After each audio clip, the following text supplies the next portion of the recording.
to UNC because that's a team Good job, Megan. I cannot figure out right now. Listen to these stat lines real quick. All right. We got first off, quadruple overtime. Did you guys watch all four overtimes?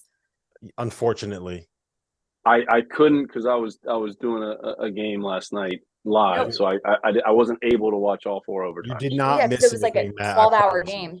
Caleb Okay. Love, 13 for 36. He took 36 shots. Granted, quadruple overtime. 13 for 36. RJ Davis, 8 for 24. Armando Bacot, 7 for 12. Hold on, back to the 36 shots. Rob, have you ever attempted in any high school, middle school, AAU half that amount of shots? Yeah, in AAU games I would get them up, but that's because the team that we played on, like it was very much like the Grinnell system where you press and you try to get threes and you try to get, you know what I'm talking about? Yeah, Hang yeah, yeah. 100. Let's Remember, go. yeah, we were pretty like we had Tim Abramitis. I don't know if you remember him from Notre Dame. Jeff Farmer, Lonnie Jefferson played D1. Like we had a bunch of guys that played D1, and like we just pressed and got them up as quickly as possible. Okay, So okay. they were only in AAU though, and only because we were trying to beat teams 120 to 115. I witnessed it because they used to do these like showcases, the Sunshine State Showcase, and I played on the same team one time as Teddy Dupay, and I think Teddy Dupay shot like 42 to 45 shots, and I just kind of stood there and just kind of let him keep dribbling up and down. But okay, carry on with North Did I Carolina. ever tell Sorry you my about that. DeJuan Wagner story? Have I told you this? No. So when I was heading into my senior year, we played at I think it was a hoop group tournament in I want to say it was either in Pittsburgh or Villanova, and back when you could still have them on like the college campuses. And we were all fired up because like we were putting a group play, and DeJuan Wagner's team was in our groups. We were playing DeJuan Wagner's AAU team, and everyone knew who he was. He was like the number one player in the country. He was what DJ is now. And so we're lining up, we're warming up, and he's not there like at the start of the game, and we're warming up and go through it, and he's not there like halfway through. He's not on the bench, and we're kind of hanging with it. Like we're down by like 8-10 points. We're staying with him. We're hanging tough. He shows up at halftime, right? And AAU have like 3-minute halftimes, right? He shows up right as halftime is starting in his Timbs, takes off his jean shorts. He's got his jersey on underneath his jean shorts, puts on his sneakers, comes out, gives us 35 in the first 10 minutes of the second half.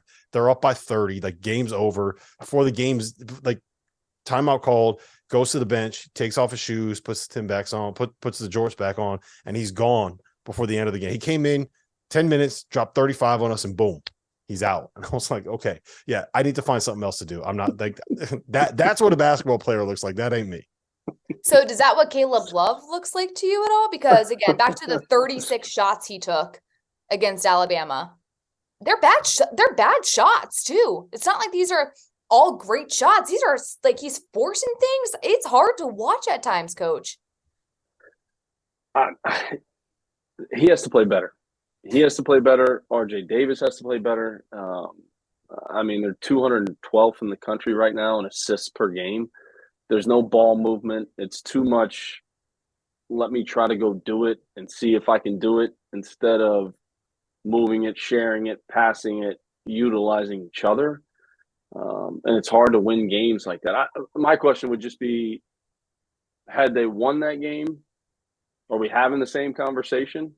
I think you see 36 shot at 13 for 36. 36 shots is a lot of shots. Come on. Listen, if I'm the coach and you're shooting 36 shots and you're shooting 27% from the field or 27% from three, and I think he's low 40s from the field, something's got to change. Yeah. Right. So I want to ask you about that, Matt, because we saw some of these issues at the start of last season, right?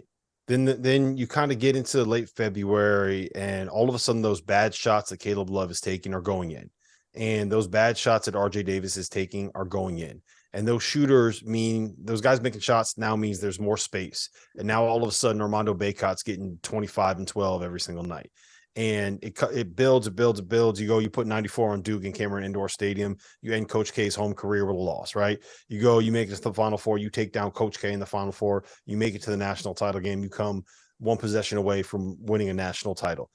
The only thing that changed for the most part was that those bad shots that those guys were taking went in. So if you're a coach and you have guys that are bad shot makers and they're taking bad shots and they're missing them, how much, if you've seen that formula work, how difficult is it for you in that situation to like change it? Because if I'm Huber, I would have a very difficult time going away from what worked down the stretch last year and trying to mess everything up when I know it started slow last year and we figured. Does that make sense? Like I feel like he's that caught in a was tough the spot. yeah. I mean, you made the point that I was getting ready to make. Like they started off 5-4 last year and 0-2 in the ACC, and then ended up finishing second in the ACC and lost by 3 in the national championship game. So I just think you have to break down the shot attempts. Where are they coming from? Are we generating the best possible shot we can get every single time down the floor? I think you have to break all that down right now because of where their numbers are at and where his numbers at. Because if you look at Caleb Love's numbers last year, I mean, he was shooting high 30s from three, and right now he's at 27%. And the same thing with RJ Davis. I think both those guys were in the high 30s from three RJ was last year. at 37%. He's at 37. 28 So, now. hey, are we generating the best shot we can coming down the floor every single time? You know, where is Baycott getting his touches? Is he getting double teamed? If the ball is coming out, are we shooting rhythm, uncontested threes? Like, let's break that down. But I think both those guys have to play better, but I don't think it's like panic mode for the Tar Heel Nation because, guys, let's go back to last year. You were 5-4 and 0-2 in the ACC, okay? And you made it to the national championship game and lost by 3. Mm-hmm. Okay, like you said, Coach K's farewell tour, you beat him twice. You beat him in Cameron Indoor Stadium. Okay, you beat him to go to the national championship. Like, no need to panic right now. Coach Davis will figure it out. I think their shot attempts, all 36, need to be broken down. Are we generating the best possible shot we can get every single possession coming down the floor? And the other thing, too, is they're 274th in the country right now in defense. Like, guys, we got to get some stops. Like, we can talk about Caleb's shot attempts. We can talk about the percentages. Or we can sit down and guard and try to stop somebody. Like, the offense will take care of itself. But are we playing as hard as we possibly can on the defensive end of the floor? Where is our effort defensively to be 274th in the country and the number one ranked team in the country? Our defense has to be a lot better. I think they got to put more focus on that. I will say this, and I'm going to give Pete Nance a little bit of credit here.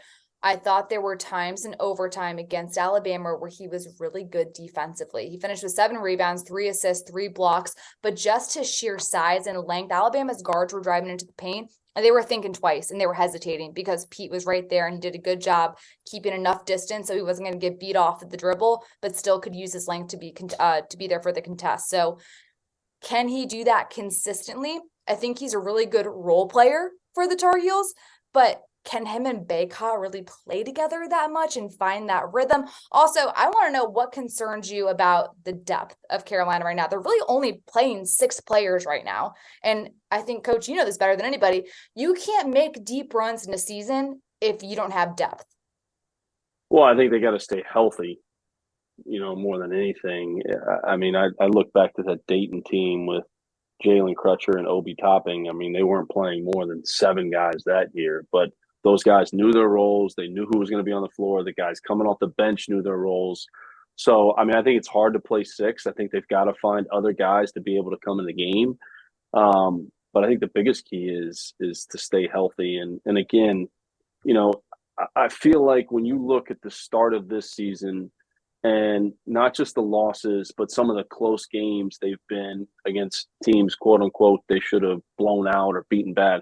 They were in a 6-point game last year. I think they ended up winning by 6 with North Carolina Central, right in the middle of the season, right in the beginning of the season, where they were struggling a little bit and got off to a 5-4 start. So NC Central, by the way, will sneak up and beat some of those ACC teams.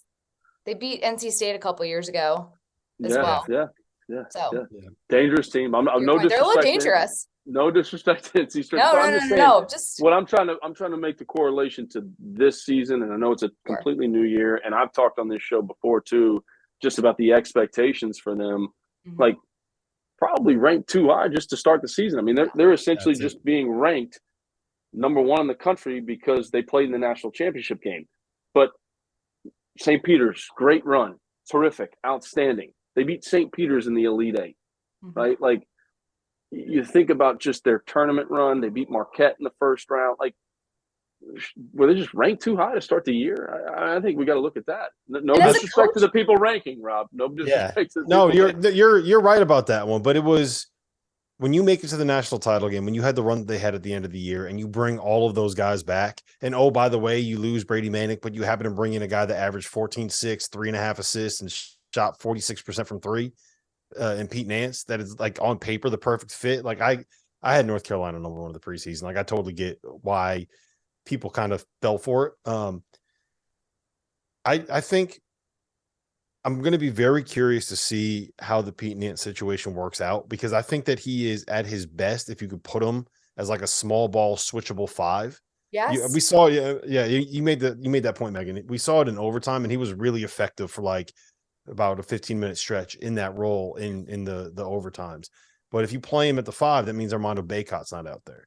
Now, I do think that like his shooting is really important at the four. Like if you go back and you watch the tape, whenever part of the issue that you run into with the guard is that if you had Caleb Love or RJ Davis coming off a ball screen and Leaky Black is in the strong side corner and Armando Bacot is trying to roll to the rim and you had Puff Johnson in the weak side corner, like they weren't guarding the people in the corner. They were standing on the blocks. So you had like four guys in the paint and one person out there guarding or hugging Caleb Love. There was nowhere for them to go when he came off that ball screen. He's just staring at a wall of Alabama jerseys.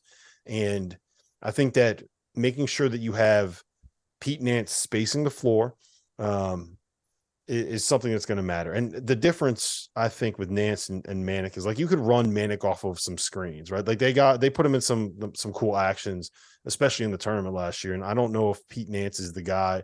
He's a great spot up shooter. I don't know if you're having him run off of like floppy action and catching and shooting. And you could do that with Brady Manick.